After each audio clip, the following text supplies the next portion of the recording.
Om बिरलाबु ngasi 19 suba Lok Sabha gi speaker oina khankhre Parliament mifam gi ngasi humni chanba numita Prime Minister Narendra Modi na Om Birlabu speaker khanabagi motion adu House to move tawki masigi mamangda opposition na Congress leader K Suresh pu Lok Sabha gi speaker oina khanaba motion move tawki adu moinamak voice vote pangthoklaba matung Prime Minister gi motion adu House na adopt tawkibaga loinana opposition gi motion adu lawthoki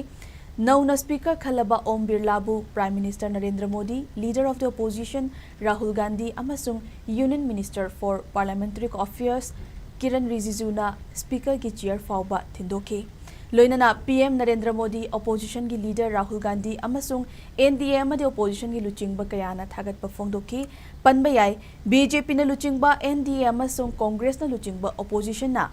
Kamanoiba mire puthokpa ngamdaba Lok Sabha gi speaker khanbagi ngasi mikhal pangthokliba asina leibak asigi haukiba chahi kayagi puarida ahanba oire